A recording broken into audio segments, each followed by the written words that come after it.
नमस्कार दोस्तों, मैं एस के मिश्रा आप सभी का स्वागत करता हूं आपके अपने study channel BA online classes में। दोस्तों, आज हमारा एक नया चैप्टर शुरू होने जा रहा है, भारत में ताम्रपाषाण काल। भारत में ताम्रपाषाण कालीन संस्कृतियां, इनका अध्ययन करेंगे। आप देखिए, सबसे प्रथम हम बात करेंगे इनका नाम ताम्रपाषाण संस्कृतियां क्यों रखा गया। क्योंकि यहाँ पर तांबे तथा पत्थर दोनों के औजार हमें मिलते हैं, इसलिए इसको मिश्रित रूप से नाम दिया गया ताम्रपाषाण कालीन संस्कृतियां। यहाँ पे अगर हम भारत में सबसे प्राचीन समय या सबसे प्रथम बार भारत तांबे का उपयोग की बात करें तो भारत में जो हमसे सबसे पहले तांबे का उपयोग दिखाई देता है वो 5000 ईसा पूर्व में हमें तांबे का उपयोग दिखाई देता है।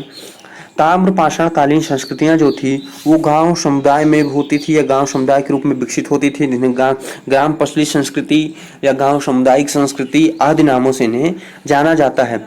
इसकी संस्कृति की जो सबसे बड़ी विशेषता थी या जो इसकी सबसे बड़ी पहचान थी उसकी यह थी मृदभांड परंपरा। यहाँ पर अभी हम जितनी भी संस्कृतियों का हम अध्ययन करेंगे तो हम पाएंगे कि हर संस्कृति का अपना एक अलग अलग विशेष प्रकार का मृदभांड तरीका होता था, जिन्हें उनकी पहचान थी। अलग अलग तरीके से उसको रंगते थे, उस पर अलग तरीके के चित्र बनाया करते थे, जो उनकी बाद में पहचान आज उसी मृदभांड के आधार पर की जाती है। इसलिए इन्हें मृदभांड परंपरा के विशिष्ट संस्कृतियां या मृदभांड प्रधान संस्कृतियां भी इनको नाम दिया गया है। इन संस्कृतियों की उदय की बात करें तो इनका उदय 2000 ईसा पूर्व में होता है। आज जो यहाँ पे कई संस्कृतियां इससे पहले थी, लेकिन आपके सिलेबस में टोटल 4 ही संस्कृतियां दी गई हैं। तो आइए उनका हम अध्ययन करते हैं कि वो चार संस्कृतियां कौन सी हैं। तो 4 संस्कृतियों में थी कायथ की ताम्रपाषाण संस्कृति, अहाड़ की ताम्रपाषाणिक संस्कृति, मालवा की ताम्रपाषाणिक संस्कृति तथा जारवे की ताम्रपाषाणिक संस्कृतियां, ये चारों दी गई हैं। देखिए, हम इसको एक अलग परिप्रेक्ष्य में देखें, हम कहें इसको हड़प्पा सभ्यता के सापेक्ष में देखा जाता है तो इसे इस 3 भागों में बांटा जाता है। पूर्व हड़प्पा संस्कृति, हड़प्पा कालीन संस्कृति तथा उत्तर हड़प्पा संस्कृति।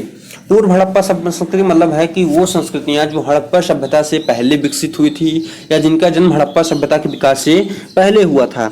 और हड़प्पा कालीन संस्कृतियों की बात करें तो वो संस्कृतियां आती हैं जो हड़प्पा के समकालिक हुआ करती थी। उत्तर हड़प्पा संस्कृति की बात करें तो उन संस्कृतियों को हम लेते हैं जिनका विकास हड़प्पा सभ्यता के विकास के बाद में हुआ था।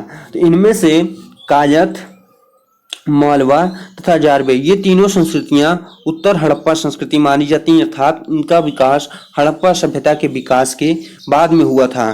तथा जो अहाड़ ताम्रपाषाणिक संस्कृति है ये हड़प्पा कालीन संस्कृति या हड़प्पा समकालिक संस्कृति मानी जाती है, क्योंकि इसका काल 2600 से 1800 ईसा पूर्व माना जाता है। और जो सबसे मान्य डेट है सिंधु सभ्यता की वो है 2500 ईसा पूर्व से 1750 ईसा पूर्व। आइए हम इसके अगले चरण को देखते हैं। तो ताम्रपाषाणिक संस्कृति की देखें तो इसमें हम आज चर्चा करने जा रहे हैं कायथ की ताम्रपाषाणिक संस्कृति। इसकी खोज किसने की थी? इसकी खोज B.S. वाकड़कर ने 1964 ईस्वी में किया हुआ था। ये कहाँ पर स्थित है? यह मुख्य रूप से मध्य प्रदेश में स्थित है, जिसका जो क्षेत्र है इसका वो मालवा का पठार का क्षेत्र है। इसमें मध्य प्रदेश की कौन कौन से जिले आते हैं? तो त्रिपुरी जो आधुनिक जबलपुर में है, एरण सागर में, उज्जैन तथा उज्जैन का ही एक क्षेत्र है कायथ। क्योंकि सर्वप्रथम इस संस्कृति की जो पुनस्थल प्रकाश में आया था वो कायथ था, इसलिए इसे कायथ संस्कृति कही जाती है या कायथ की ताम्रपाषाणिक संस्कृति नाम दिया गया। अब आइए अगर हम बात करें कि कायथ ताम्रपाषाणिक संस्कृति या कायथ पुरास्थल जो है वो कहाँ पर स्थित है, तो यह उज्जैन से 25 किलोमीटर पूर्व की दिशा में चंबल नदी की सहायक नदी काली सिंधु, वहां पर ये पाया गया था।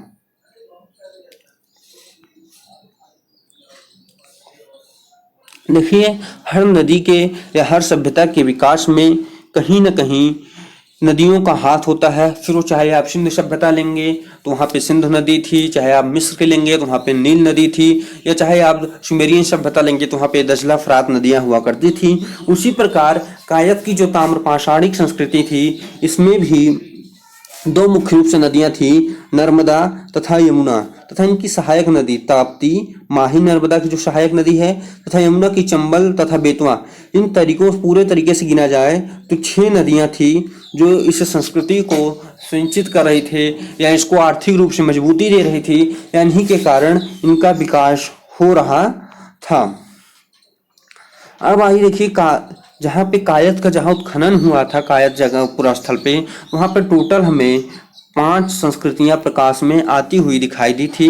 इसमें कायस्थ सबसे नीचे की संस्कृति मानी जाती है।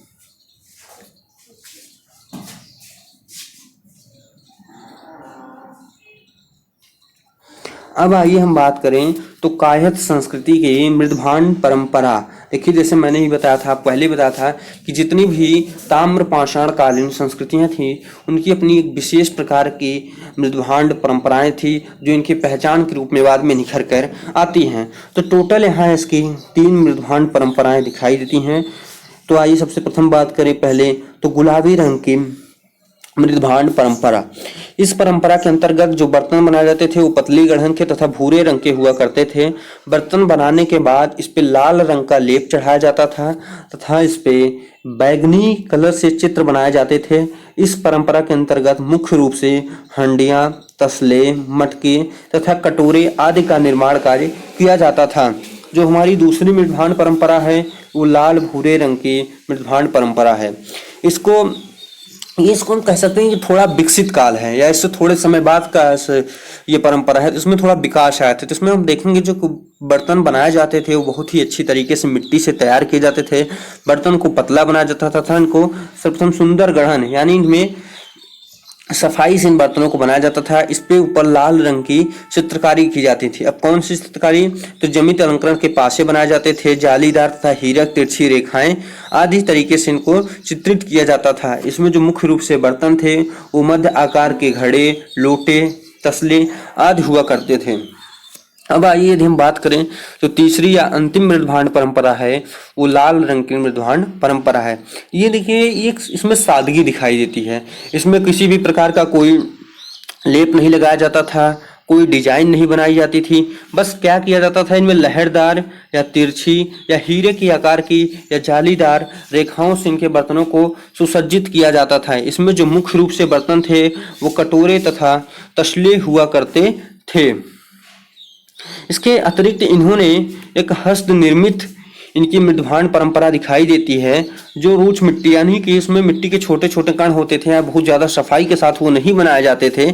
इनका रंग जो होता था लाल तथा भूरे रंग के मिलते हैं। इनके ऊपर आरेख चिपकावा विधि से बनाए जाते थे, अर्थात जिनके ऊपर डिजाइन बनाई जाती थी या जिनके ऊपर चित्र बनाए जाते थे वो किसी चीज पे बने हुए थे तथा उन्हें बर्तनों को दबा दिया जाता था जिससे वो चित्र बर्तन पे बन जाते थे तथा इनके निचले आधार को खुरदुरा बनाया जाता था। अब आइए अगर हम बात करें यहाँ से हमें अन्य पुरावशेष कौन से प्राप्त होते हैं तो उसमें सबसे महत्वपूर्ण है ये घड़े के अंतर्गत मकान के अंदर 2 कुल्हड़ियाँ मिलती हैं जो तांबे से निर्मित थी। इसके अलावा अगेट, कार्नेलियस क्रिस्टल के 160 तथा 175 मनके वाले 2 हार मिलते हैं तथा 40,000 छोटे छोटे मनके भी हमें प्राप्त होते हैं। यहाँ से जो मुख्य रूप से हमें उपकरण मिलते हैं वो है ब्लेड, बेधक, चंद्रिका, छोटे उपकरण या लघु पाषाण उपकरण हमें यहाँ से मिलते हैं। यदि अगर हम मकान की बात करें तो इनके लकड़ी के खंभे गाड़ करके गोले तथा चौकोर मकान बनाए जाते थे। इनकी मकान बनाने की पद्धति क्या थी, जिससे जो कुछ लोग गांव में रहे होंगे तो जानते होंगे कि वहाँ पे क्या किया जाता है कि बांस की पट्टी से पहले बांस की पट्टी को बांधा जाता है, फिर उसके ऊपर मिट्टी लगाकर दीवार को निर्मित किया जाता है। ठीक इसी प्रकार के यहाँ पर दीवारों का निर्माण किया जाता था। पहले बांसों को ऐसे लगा देते थे, फिर इसके ऊपर मिट्टी लगाकर लेप लगाए जाते थे तथा दीवारों को मजबूत बनाया जाता था। जो उनकी छत थी वो हमें घास फूस का बनाया हुआ मिलता है। यदि अगर हम कालानुक्रम की बात करें तो इनका कालानुक्रम 2150 से लेकर 100 प्लस माइनस ईसा पूर्व लिखा जाता है। त्रुटि के लिए रेडियो कार्बन विधि से निकाला जाता है। तथा TF 678 की यदि बात करें तो यहाँ पर हमें 1685 तक का ईसा पूर्व मिलता है। और ये जो है ये 680 TF का है, जो ऊपर ये रेडियो कार्बन विधि वाली दिया गया है। तो जो एक स्टैंडर्ड या सर्वमान्य तिथि इसकी ली जाती है वो है 2000 से 1800 ईसा पूर्व के मध्य लिया जाता है। तो अभी यहाँ पे हमने अपनी कायस्थ संस्कृति को पूरा देखा।